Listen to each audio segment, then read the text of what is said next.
Ah là là, et plus ça va, plus c'est farniente à ce rythme-là. On vendangera à l'heure de l'apéro le soir. Hein. Qu'est-ce que t'en penses? C'est bon comme plan ça, non? Vendange du soir, on change on inverse le truc quoi. À la frontale? Ah oui, oui, oui, c'est pas mal. Ah, ça, c'est ce qu'on a tous fait les premières années. Quand on était jeunes. Et qu'on était remontés comme des pendules, quoi. Ouais, ouais. On partait, on vendangeait toute la journée, on s'arrêtait jamais. Et le soir, on repartait à minuit dans les vignes à la frontale. Ouais. Avec les lumières? Ouais, ouais, ouais, ouais. Et après, le lendemain matin, on comptait les caisses. On disait, je crois qu'on a oublié 9 caisses dans la vigne. C'est la merde, dans laquelle? Où ça?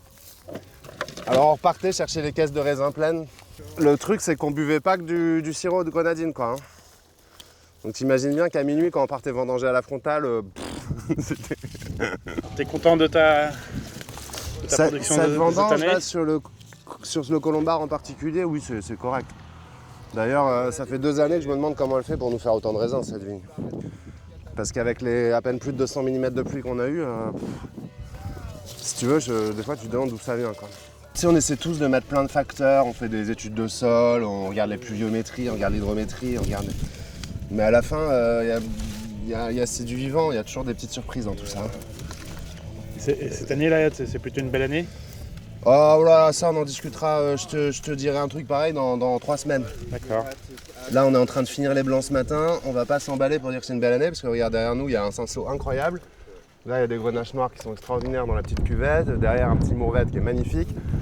Mais ici, on sait qu'on peut se faire dégommer 1 hectare de vigne en quelques heures. Bah, je pense qu'on va réussir à faire une cuvée de blanc sec sympa et on a des beaux raisins, les fermentations se déroulent bien. Et puis surtout, je pense qu'on va réussir à faire un petit pet mat de colombard et un petit blanc sec assemblage en grenache blanc colombard. Et que ça va être super sympa. Là. Mais ça, c'est pareil, le temps que ça se mette bien en place et que j'apprécie les vins à leur juste valeur. En vrai, plus les années passent et plus je réalise que c'est des temps qui sont longs. Il y a encore des petites traces de soufre. Hein. Il vient d'où ce soufre? Pas terrible ça. Il vient d'où? Il vient du dernier traitement de début juillet. D'accord. Simplement. Que si je l'avais pas fait. Tu traites un peu. Tu mets pas de soufre dans les cuves, mais tu traites un peu. On n'a pas le choix. D'accord. Du tout. C'est des produits de contact ou avec des doses très faibles calées au bon moment. Il y a des actions qui sont extrêmement efficaces. Mais par contre, tu peux toujours mettre des doses de cheval au mauvais moment, ça sert à rien.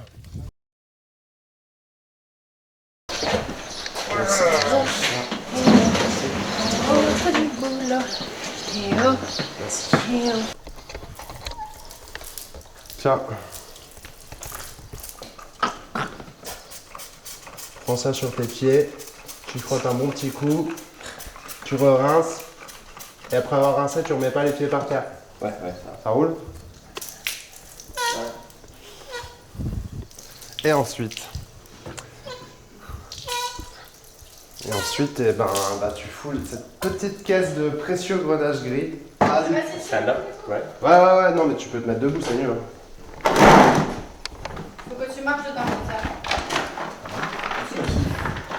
Tu voulais essayer, Emile? Non? Non, pas trop. Parce que l'année dernière, t'as essayé, tu marchais à peine, ça t'a pas trop plu.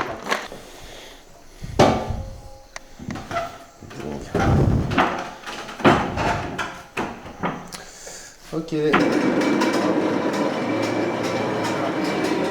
Bruit terrible.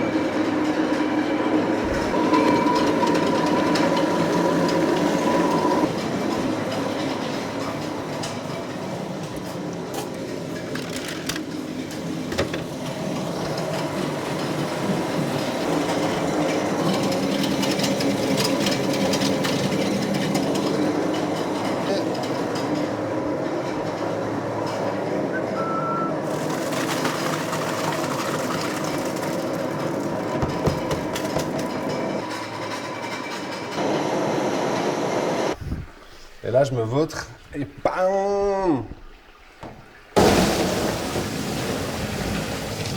Je peux dire, c'est bien oxygéné là. T'as pas assez d'argent pour acheter un tuyau qui va jusqu'à là-bas? Ah, et une pompe? Ouais, une pompe, je sais pas. Ah oui, parce qu'il faut que ça remonte. Ah, il faut que ça remonte.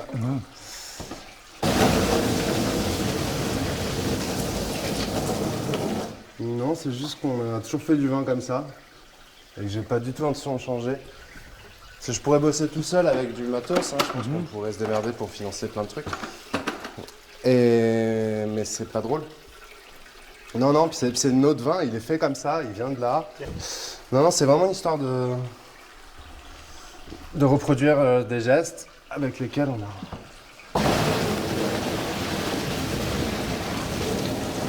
on a juste réussi à faire des vins qui nous plaisaient. D'accord. Du coup, Du coup, tu penses que si tu changes, ils seront différents.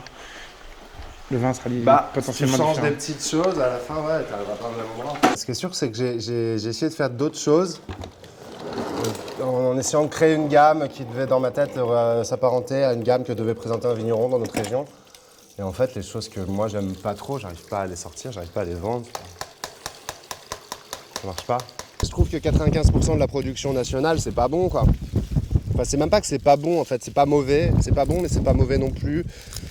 C'est chiant, ça n'a pas d'intérêt. Faire disparaître tous les aléas pour faire un produit qui soit le plus lissé possible, pour que ça soit, entre guillemets, facile à caser. Le problème, c'est que quand on prend les consommateurs pour des cons, ça marche un temps. Bah, on l'a vu avec le vin, hein. Ils boivent plus de vin maintenant, ils boivent autre chose. Il y a de plus en plus de négociants dans le monde du vin. Et il y a même un salon des négociants qui s'est mis en place, alors ça me fait doucement, ça me fait un peu rire. Fier d'être négociant, quoi. Fier de ne pas avoir de vigne, quoi. C'est un concept, j'ai toujours pas compris, moi. Ici, c'est la vigne et la vigne. On défend, nous, c'est des gens qui sont... C'est des fermiers, des paysans, des gens qui travaillent des terres agricoles, qui défendent un terroir, un territoire. Donc le choix du consommateur, à ce moment-là, il est décisif, quoi. J'espère que le pro qui lui a vendu l'acquis lui a vite fait briefer sur nos méthodes de travail. Ouais. Ah, c'est hyper important, c'est pas... Pour nous, c'est... si tu veux, s'il n'y avait pas ça, ça perdrait vachement de son sens, notre activité, hein. Le fait de faire des petits volumes, de faire les choses lentement, de garder les pieds sur terre. D'ailleurs, c'était le nom de nos premières cuvées, les pieds sur terre. Parce que tu remarqueras, quand tu es dans ton tracteur, t'as pas les pieds sur terre. T'es haut, hein. Dans les machines à vendanger, t'es même... t'es comme sur un tapis volant.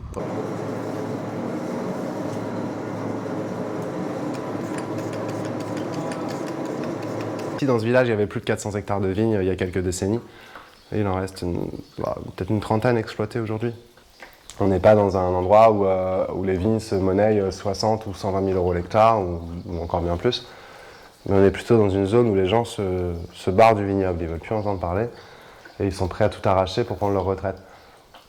Dans ce contexte-là, si tu as envie de te retrousser les manches et d'essayer de sortir des jolis raisins, il y avait une possibilité, vraiment. Et puis on venait ici souvent, et on était au milieu des vignes, et j'ai découvert, et dans la même période, j'ai commencé à goûter les vins nats.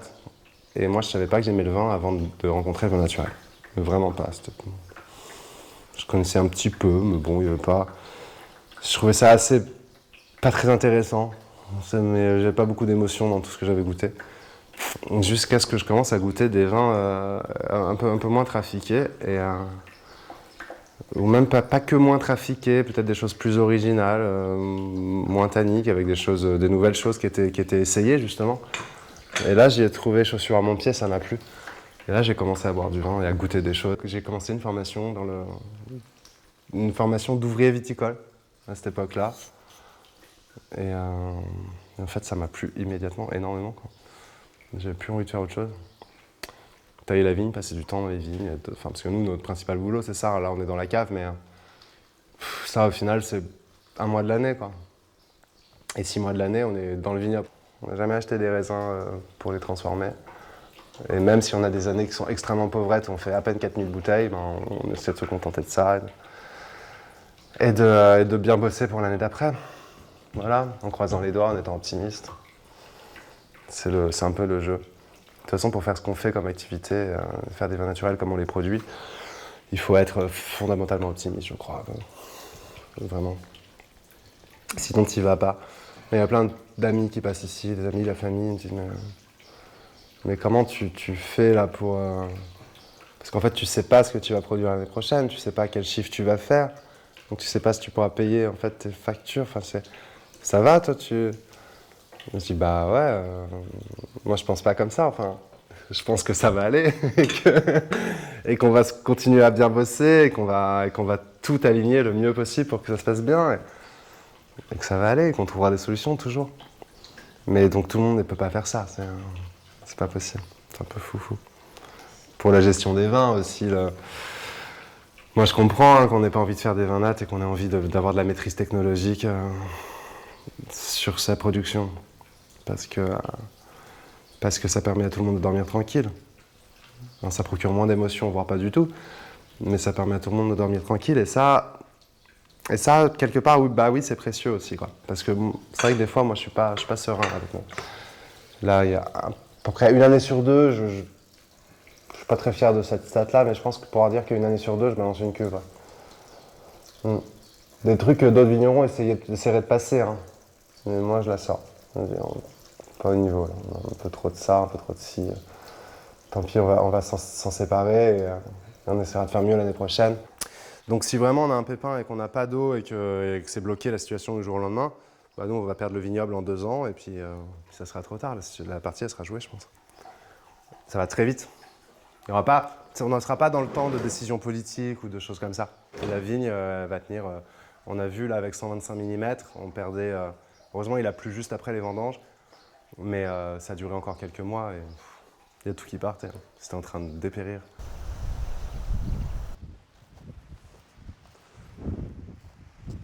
Il y a une grosse... c'est pas homogène du tout là, la maturité. Donc ça va être assez délicat de trouver la bonne date. Ah là, bah là... Là c'est passé à mon avis, ouais. On a eu un... Parce qu'ils sont capables de sauter ça sans problème. Hein.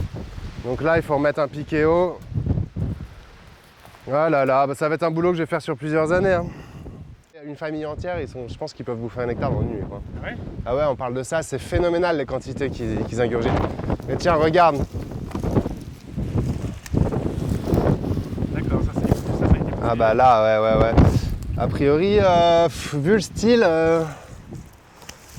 le style, c'est plus du blaireau ça. Parce que le sanglier, c'est vraiment un aspirateur, quoi. Il reste que la rafle. Ils ont attaqué la cantoche là. Hein.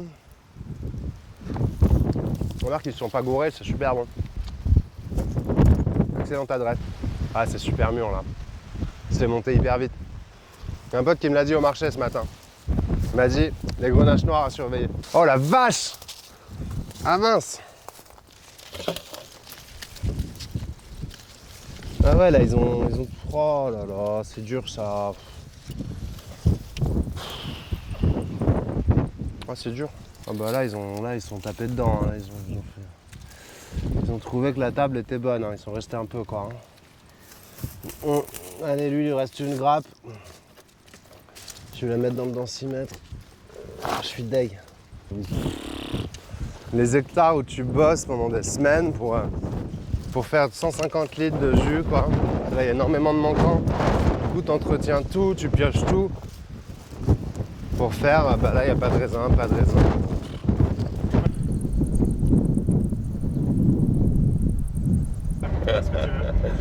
Non, j'ai rien acheté à la mer comme ça. Là. Je suis juste... non, je suis très inquiet moi pour le paysage viticole du Languedoc dans les années à venir. Et accessoirement pour nous aussi, notre activité, mais c'est pas en pensant à nous que je dis ça. Et j'espère que... Mais c'est pas que le paysage viticole languedocien, hein, c'est tout l'agriculteur dans cette région là qui est en danger. Avec les problèmes d'eau qu'on connaît actuellement. Tu risques d'être le dernier des Mohicans, le dernier producteur de vin dans la région, tu penses? Non, déjà j'aurais pas les reins aussi solides que ça pour être financièrement, pour être le dernier vigneron à pas lâcher l'affaire. Si ton vin est d'une rareté, peut-être tu peux le vendre un peu plus cher, non? Ça marche pas comme ça? Bah si on est vraiment obligé, parce qu'à un moment on a vraiment trop peu de production, ben on essaiera de bouger ce curseur-là, mais j'espère que ça sera le dernier auquel on touchera. Quoi. De toute façon, nos vins, on les a jamais donnés. Hein. On n'est pas parti sur des prix de cave coopérative. On était conscient qu'on faisait un travail quand même un petit peu atypique, particulier, et qu'on était obligé de valoriser ce travail-là. Hein. Ça, on l'a toujours su. Mais pour autant, on n'a pas envie que nos vins ils rentrent dans le marché de l'art du vin. Et on veut vendre une production agricole. Nous, au début, à l'installation, l'idée c'était de reproduire c'était de reproduire des vins en étant vraiment en décroissance technologique, quoi. Et ce qu'on fait, en fait, ça n'a rien d'extraordinaire. Tout le monde bossait comme ça il y a encore quelques décennies, hein. Tous en famille, et c'était la fête dans les villages. Tout le mois d'août, ça se mettait en place. Au mois de septembre, les vendanges, les banquets. Enfin, on a troqué avec des machines à vendanger. Et c'est vrai que quand tu regardes l'évolution de tout ce système, nous, l'idée de revenir sur des méthodes anciennes, c'était ultra évident. Et de rebosser comme ça, d'être ensemble, d'être dehors et de profiter. On a vraiment beaucoup de plaisir à faire ça.